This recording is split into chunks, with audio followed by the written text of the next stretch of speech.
ከረጅም ጊዜ በፊት ባቢሎን የተባለች ታላቅ ከተማ ነበረች። በጽኑ ቅጥሮቿና በውብ አትክልቶቿ ትታወቅ ነበር። ከጥንታዊ ታላላቅ ከተሞች መካከል አንዷ ነበረች።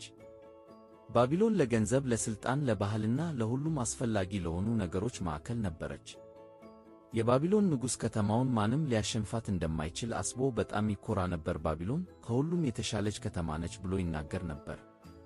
የባቢሎን ሰዎች ስለ ፍትሕ ወይም ለሌሎች መልካም ስለማድረግ አያስቡም ነበር። እውነተኛውን የሁሉ ፈጣሪ የሆነውን አምላክ እግዚአብሔርን ከማምለክ ይልቅ ምስሎችንና ሌሎች ነገሮችን ያመልኩ ነበር።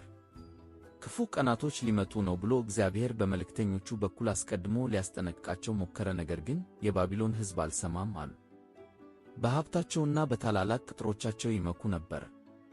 ምንም እንኳ የሚያምር ሀገር፣ ብዙ ገንዘብና ጠንካራ ወታደሮች ቢኖራቸውም እግዚአብሔርን የማይታዘዙ ከሆነ ግን ያ ሁሉ ነገር ዋጋ የሌለው እንደሆነ እግዚአብሔር ሊያሳያቸው ፈለገ።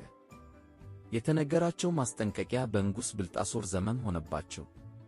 በንጉሥ ቤተ መንግሥት ውስጥ በነበረው ትልቅ ግብዣ ላይ ድንገት ከየት ቦታ እንደመጣ ያልታወቀ እጅ ታየች። በቤተ መንግሥቱ ቅጥር ላይ አስጨናቂ መልእክት ጻፈች። መልእክቱ ለሁሉም ግራ የሚያጋባ ነበር። በቤተ መንግሥቱ ውስጥ የነበሩት ጠቢባን ሰዎች እንኳ ትርጓሜውን ማወቅ አልቻሉም። ከዚያ መንግሥቲቱ እግዚአብሔርን የሚከተል ሕልሞችንና ምልክቶችን ማስተዋል የሚችል ጥበበኛ ሰው ዳንኤልን አሰበች። ዳንኤል መጣና በቅጥሩ ላይ ያለውን አስጨናቂ መልእክት ተመለከተ።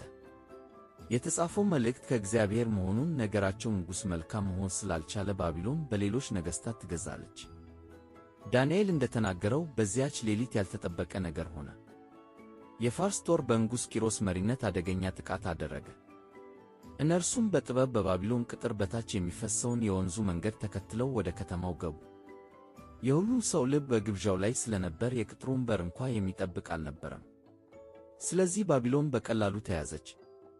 የባቢሎን መውደቅ በፍጥነት ነበርና ሁሉም ማስደነገጠ። ይህ የባቢሎን ዘመን መጨረሻ ነበር።